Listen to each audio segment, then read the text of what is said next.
Most first bro எதுவுமே சொல்றதுக்கு இல்லை ப்ரோ. சத்தியமா ப்ரோ பேட்டிங் ஆர்டரே சரியில்லை ப்ரோ. தயவு செஞ்சு அந்த பேட்டிங் ஆர்டரை மாத்தினாச்சு பரவாயில்ல ப்ரோ. சிஎஸ்கே உருப்படும். இந்த பேட்டிங் ஆர்டரே சரியில்லை ப்ரோ. சத்தியமா மேட்ச் ரொம்ப கஷ்டம் ப்ரோ. மனசு வலிக்குது. அஸ் சென்னை ஃபேனாக பெரிய டிசப்பாயிண்டிங் தான். இந்த மேட்ச் மட்டும் இல்லாமல் இந்த சீசன் எல்லா மேட்சுமே முக்கியமான காரணம் வந்து என்னென்னா பிளேயர்ஸ் வந்து இன்டென்ட் இல்லாமல் ஆடுற மாதிரியான ஒரு ஃபீல் தான் எனக்கு. சிஎஸ்கே தீவிரமான ஒரு ஃபேனு.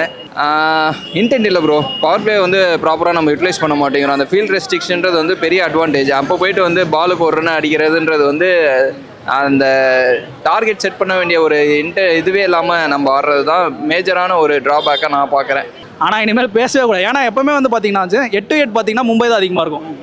மும்பை தான் பெஸ்ட்டு. இல்லை இன்றைக்கி வந்து மும்பைக்கு ஃபேன்ஸ்க்கான இது எல்லோரும் என்ஜாய் பண்ணுங்க. செமையான மேட்ச். இன்றைக்கி மும்பை ஃபேன்ஸ்க்கான மேட்ச் இதுதான். ஆக்சுவலாக இந்த மாதிரி மேட்ச்க்காக தான் வெயிட் பண்ணிட்டு இருந்தோம். அந்த ஃபர்ஸ்ட் மேட்ச் ஜெயிச்சுட்டு ரொம்ப பேசினாங்க. இன்றைக்கி அதான் ப்ரோ இந்த டாஸ் வின் பண்ணி சேசிங் எடுத்தாங்க பார்த்தீங்களா. அப்பவே மேட்ச் தெரிஞ்சிருச்சு இது வந்து மும்பைக்கான மேட்ச் தான். அழாத கண்ணை தொடச்சிக்க. அழாத கண்ணை தொடச்சிக்க. அழாத கண்ணை தொடச்சிக்க. கண்ணை தொடச்சிக்க. கண்ணை தொடச்சிக்க. கண்ணை தொடச்சிக்க. சமாளிக்காத கண்ணை தொடச்சிக்க. சமாளிக்காதடா ப்ரோ. எங்க டீம் தான் தோத்துச்சு. நாங்க தான் அழுவோம். வேற யாரும் விராட் கோலி நெஞ்சுவலி. செமையான மேட்ச். இன்றைக்கி மும்பை ஃபேன்ஸ்க்கான மேட்ச் இதுதான். ஆக்சுவலாக இந்த மாதிரி மேட்ச்க்காக தான் வெயிட் பண்ணிட்டு இருந்தோம். அந்த ஃபர்ஸ்ட் மேட்ச் ஜெயிச்சுட்டு ரொம்ப பேசினாங்க. இன்றைக்கி அதான் ப்ரோ இந்த டாஸ் வின் பண்ணி சேசிங் எடுத்தாங்க பார்த்தீங்களா. அப்பவே மேட்ச் தெரிஞ்சிருச்சு இது வந்து மும்பைக்கான மேட்ச் தான். அது என்ன சொல்கிறது, இப்போ 170 வந்து இந்த பிச்சுக்கு வந்து கரெக்டான ஸ்கோர் கிடையாது ப்ரோ. அதுவும் அடித்தது வந்து சாதாரணமாக ஜெயிக்கல. ஒரே விக்கெட்டு வித் 9 விக்கெட்ஸ் ஸ்பேரோட ஜெயிச்சாங்க பார்த்தீங்களா. அதுதான் மாசு. இதில் அதான் கரெக்டாக தலைவன் ரோஹித், ஸ்கை சரியான அடி. ப்ரோ அது ஃபார்ம் அவுட் இல்லை ப்ரோ. இப்போ கரெக்டாக பார்த்தீங்கன்னா இது வந்து சீசன் ஃபுல்லாமே இப்படி தான் வருவோம் நாங்கள். மும்பையோட பிளானே இந்த மாதிரி தான். ஆக்சுவலாக ஃபஸ்ட்டு ஸ்லோவாக தான் ஸ்டார்ட் பண்ணுவோம். இப்போ என்ன ஆயிடுச்சுன்னா இந்த ஐபிஎல்லில் வந்து இப்போ எல்லா டீமுமே வந்து ஃபார்மில் இருக்காங்க. ஸோ அதனால் ஒரு மேட்ச்சுமே வந்து நீங்கள் வின் பண்ணிகிட்டே தான் வரணும். அதுதான் கரெக்டாக இருக்கும். இப்போ 2 பேருமே வின் பண்ணி தான் வந்தாங்க. இந்த மேட்ச்சில் என்னன்னா இப்போ போன மேட்ச் இப்போ ரோஹித் வந்து போன மேட்ச்சில் அந்த 3 6 அடித்தாங்க பார்த்தீங்களா. அதிலே அந்த ஃபார்முக்கு வந்துட்டார். எல்லாருமே கரெக்டாக அதான் இந்த இப்போ வந்து 11 பிளேயர்ஸில் வந்து 9 பேட்ஸ்மேன், 11 பிளேயர்ஸில் 7 பவுலர். இதுதான் வந்து மும்பையோட ஆர்டர். அதுதான் வந்து அந்த கடப்பாறை டீம்னு சொல்லுவாங்க. ஸோ அதனால் இன்றைக்கி வந்து சரியான இது மும்பை ஃபேன்ஸ் ரொம்ப நாளாக காத்துட்டு போகும். ஏன்னா ரொம்ப நாளாக இவங்ககிட்ட தோத்துட்டே இருக்கும். கரெக்டாக ஒரு 2-3 இயர்ஸாக வந்து தோத்துட்டே தான் இருக்கும். அதை வச்சு அவங்க ஓவராக பேசுவாங்க. ஆனால் இனிமேல் பேசவே கூடாது. ஏன்னா எப்போவுமே வந்து பார்த்தீங்கன்னா 8-8 பார்த்தீங்கன்னா மும்பை தான் அதிகமாக இருக்கும். மும்பை தான் பெஸ்ட்டு. அதே மாதிரி இன்னொன்று சொல்லுவாங்க, தோனி ரோஹித் அந்த மாதிரிலாம் இது பண்ணுவாங்க. இப்போ தோனி எவ்வளோ பெரிய கேப்டனாக கூட இருக்கட்டும். ஆனால் ரோஹித் ஏன் பெருசுன்னு சொல்கிறேன்னா இது வரைக்கும் தோனி வந்து ஒரு ஃபைனல்ஸ் கூட ரோஹித்தில் ஜெயிச்சதே கிடையாது. அப்படி நீங்கள் தோனி பெரிய ஃபேன்ஸ்னா பெரிய கேப்டன்னா ரோஹித் அதை விட பெரிய கேப்டன் தான். அவங்க இதுதான் ப்ரோ அவங்களோட இது அப்படி தான். அவங்க அப்படி தான் பண்ணுவாங்க. ஸோ அதான் சொல்கிறேன்ல இன்றைக்கி வந்து மும்பை ஃபேன்ஸ்க்கான இது எல்லோரும் என்ஜாய் பண்ணுங்க. மேட்ச் ரொம்ப கஷ்டம் ப்ரோ. மனசு வலிக்குது. அவ்வளோதான் பார்க்கலாம். நான் 6 மேட்ச் தொடர்ந்து ஜெயிச்சா கூட வாய்ப்பு இருக்குது. ஓகே இந்த சீசன் எங்களுக்கு ரொம்ப பெருசாக போகலனாலும் பரவாயில்ல. ஆஸ் அ தோனி ஃபேனாக ஓகே பரவாயில்ல. ஒரு சீசன் இப்படி போயிடுச்சு. ஃபஸ்ட்டு 6 மேட்சஸே நாங்கள் வந்து ஒரு டஃப் காலாக எடுத்து ஹோம் கிரவுண்டில் நாங்கள் இது பண்ணணும்னு நினச்சோம். பட் பிசிசிஐ வந்து எங்களுக்கு ஹோம் கிரவுண்டுக்கு சாதகமாக பிச்சு போட்டு தரல. பரவாயில்ல நாங்கள் ஸ்பின்னர்ஸ் எடுத்து ஆடலான்னு நினச்சோம். கேம்ஸ் அப்படி இப்படின்னு கிரிக்கெட் இப்படியும் மாறும் அப்படியும் மாறும். ஒன்றும் பண்ண முடியாது. நீ ஓகே நல்லா போச்சு. நல்ல மேட்ச். இன்றைக்கி நாங்கள் ஒரு யங் டேலண்ட்டை ஃபைன் பண்ணியிருக்கோம். ஆயுஷ் மாத்ரே செம்மையாக விளையாண்டான். போன மேட்ச் ஒரு யங் டேலண்ட் நல்லா விளையாண்டான். எல்லாமே சூப்பராக போச்சு. பார்க்கலாம். இன்னும் 6 மேட்சஸ் இருக்குது. நல்லா போகும். பரவாயில்ல ப்ரோ. பங்காளி கூட தானே தோத்தோம். அதெல்லாம் ஒன்றும் பிரச்சனை இல்லை. மண்டர் பரம்பரை மண்டை கட்டி பரம்பரை மாவு கட்டி போடுறியா? ஆன்டி சென்னை சப்போர்ட் பண்ணா ஆன்டி சென்னை ஆன்டி இந்தியன்றானுங்க. என்ன டீம் இது? ஒரு நிமிஷம். என்ன டீம் என்ன மேட்ச்னே தெரியாம வந்துடக்கூடாதீங்க. சிஎஸ்கே அழாத கண்ணை தொடச்சிக்க. அழாத கண்ணை தொடச்சிக்க. அழாத கண்ணை தொடச்சிக்க. கண்ணை தொடச்சிக்க. கண்ணை தொடச்சிக்க. கண்ணை தொடச்சிக்க. சமாளிக்காத கண்ணை தொடச்சிக்க. சமாளிக்காதடா ப்ரோ. எங்க டீம் தான் தோத்துச்சு. நாங்க தான் அழுவோம். வேற யாரும். விராட் கோலி நெஞ்சுவலி. ஒரே நிமிஷம். டேய் இன்னைக்கு எம்ஐ மேட்ச்ரா. எம்ஐ பத்தி பேசுறா. என்ன டீம்னா நாங்க எல்லா மேட்ச்லயும் உங்களை ஓட்டிட்டு தானே இருக்கோம். யாரா அவன் சமதமெல்லாம் பேசுறான். போலாம் அங்கிட்டு அடிச்சிட போறேன். பயங்கரமா போச்சு ப்ரோ. எக்ஸில் தான் ஜெயிச்சிருக்காங்க. எம்ஐ ஃபார்ம் வந்துருக்காங்க. என்எஸ்கே ஃபார்முக்கு வந்துட்டு இருக்காங்க. சிஎஸ்கே ஃபார்ம் வந்துட்டு இருக்காங்க. ஆஸ் யூஷுவல் அதே தான்.